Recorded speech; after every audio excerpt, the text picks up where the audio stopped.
Hey, what's going on, guys? Welcome to Gabriel Photography. Yes, it has been quite a while since I uploaded something to this channel, but all that is going to change. I really just want to start investing in doing reviews, unboxings, and of course, pranks and short films. I love doing all of it. So I recently invested in this Tamron 17 to 28 2.8 DI3 R&D lens. Now, this is an AF lens for Sony mirrorless cameras only. And so I've recently made the jump over to Sony. And so I recently picked up this Sony a7 III. And as a commercial real estate photographer, I really needed a versatile lens that wasn't going to break the bank, that was going to work well with my new Sony a7 III. Because I am a commercial real estate photographer. So I'm just excited to do this unboxing for you guys. So let's just get to it. Now, originally, I'll show you guys here in just a bit, I actually bought the Laowa 15mm 2.0 zero distortion manual focus only lens. And I'll show you guys that in just a bit. And I even have some footage for you to show on that too. I won't be giving you any sample footage of this lens today, but I will be doing that hopefully very, very soon, a couple days. So yeah, let's just take this bad boy out. Okay, that took me a second. I finally got that out. Nothing but just some cardboard there. So let's go ahead and get rid of that. And let's get to the lens.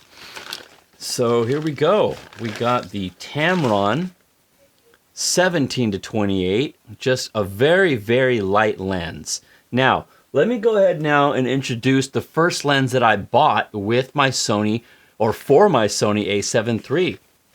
And that was this Laowa. Okay, 15mm. Now, this is a very, very nice, sharp lens. And but it's not, it doesn't have autofocus. And it is double the weight of this. This is really, really light.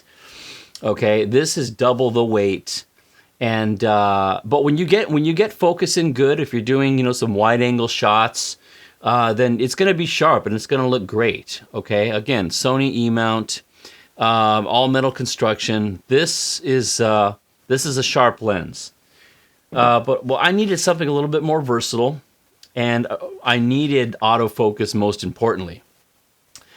Now, believe it or not, the difference between the 15mm and 17mm, I think, is somewhat significant, especially when you're doing real estate. So, okay, let's go ahead and check the back of this, and I'll put this on the Sony body right now. Not bad. Very, very clean. Take that off here, and we got the threads in here, so we can put a polarizing filter or an ND or just a protective filter. So this came with the lens hood, backwards. So now we'll just sort of flip it over, and there we have. So yeah, this is a really nice lens. Now, as you guys will see, is that when you go, so right now it's at 17. Let me see here. So we got 28 and 17. So see how the zoom is internal. Right, so that's really good when you're doing something like the Ronin S that I have, because you don't want the weight to shift too much, because then you're going to have to rebalance it. And so it's good. Let me bring it up closer here. Okay, so that is 17, 28. So you can see there's just barely a difference there. See that? Okay. I should probably take this thing off. But anyhow, you guys get the idea. So yeah, I did my research now, okay? I always do my research, and you should too whenever you buy, when you ever invest in a new lens. And the lens that I was going to get instead of this was going to be the Samyang 14mm 2.8.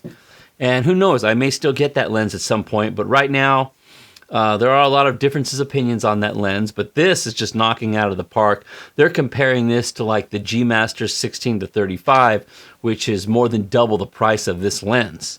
And so, yeah, so let's go ahead and throw it on the Sony body for you. That way you can get an idea of, and I'm shooting this overhead video right now on a Sony a6400 with the kit lens, which is the 16-50. So I'm really impressed, you guys, with Sony right now, knocking out of the park with video and just giving me really reliable autofocus. Okay, so let's lock that in there. And now you can see scale of that. Now compared to the Laowa, you can see it extends to about the same, maybe a tad shorter, but yeah, this lens is a lot heavier. So yeah, that looks great. Anyhow, guys, so thanks for watching today, and stick around because I'm going to show you some sample footage of I did some test footage with the Laowa. Had some decent luck with maintaining focus. Excuse me, because I kept it at infinity. And so I did some shots of a cemetery, 2 different cemeteries I went to, very cinematic. Got to start playing around with some LUTs with the Premiere, just the presets ones that are there. I added some cinematic music.